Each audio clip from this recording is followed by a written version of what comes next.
करता है या एस्ट्रोलॉजी के हिसाब से रेमेडीज मैटर करती है ज्यादा? देखो, लक तो मैटर करता है हम्म, 100%।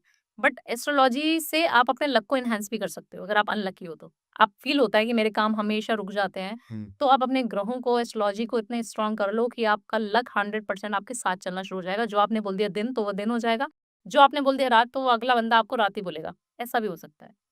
तो मुझे लगता है एस्ट्रोलॉजी पे अगर आप काम करोगे तो आपको लक, पैसा, शोहरत, नेम, फेम दिलाने में कहीं पे भी शिद्दत से करना पड़ेगा काम। लेकिन एक एस्ट्रोलॉजर को पता कैसे लगता है कि सामने वाले की कौन सी चीज वीक है? चाहे ग्रहों वो। से, चार्ट से। ओके। जैसे 12 खाने होते हैं उसमें, चार्ट होते हैं उसमें, उसमें जो ग्रह बैठा होता है उसकी इंटेंसिटी कितनी है, उसकी पावर्स कितनी है, अच्छे रिजल्ट दे रहा है कि नहीं दे रहा, सब कुछ पता चलता है। ऐसे-ऐसे लोग हैं जो आते हैं और जो 2-2 3-3 शादियाँ करके आ गए हैं, डाइवोर्स हो चुका है और फिर 2 शादी टूटने के बाद बोलते हैं मैडम तीसरी शादी करनी है, तो मैं बोलती हूँ नहीं करनी है। नहीं, नहीं मैडम करनी है, हमारे को तो प्यार हो गया फिर से। मैंने कहा फिर से करोगे फिर से टूटेगी। इतना भी पता चलता है एस्ट्रोलॉजी में कि आपकी शादियों का योग है ही नहीं, आपको शादी का सुख है ही नहीं तो नहीं मिलेगा, ऐसा भी होता है। तो इसी चक्कर में डिवोर्स हो रहे हैं आजकल।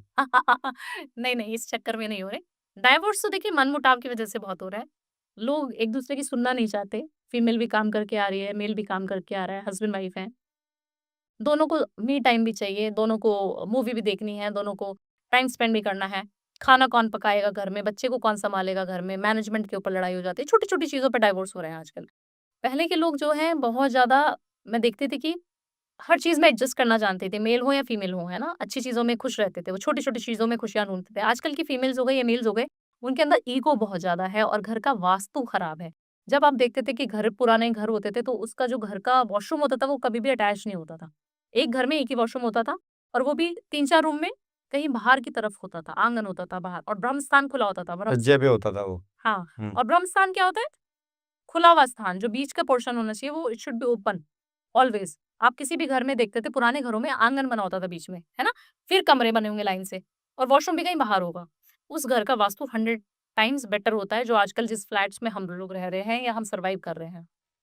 100% वास्तु दोष होता ही होता है फ्लैट्स में और उसी की वजह से डाइवोर्स होते हैं। तो आप चेक करिए कि आपके घर का वास्तु ठीक है या नहीं। हमसे नहीं, किसी और से कराइए, बट आपको खुद भी कर सकते हैं। आपको चेक करना है कि आपकी डायरेक्शंस ठीक है, आपका वास्तु घर का ठीक है, ऑरा कितना पॉजिटिव है। 100% आप रोक सकते हो अपने डाइवोर्स को होने से।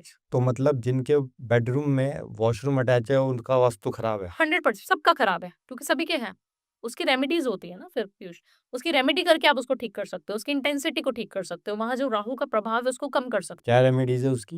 देखिए, बहुत सारी रेमेडीज़ हैं, जैसे मैं एक छोटी-सी जनरल रेमेडी आपके चैनल के माध्यम से बता देती हूँ। एक फिटकरी होती है ना, हम्म। 1 कटोरी में फिटकरी लेनी है, 5 लौंग लेनी है, 5 कपूर ले लें और 1 खड़ा नमक ले लें और 1 फिटकरी ले लें। इन 4 चीज़ों को आपने जो है कटोरी में रख देना है वॉशरूम में।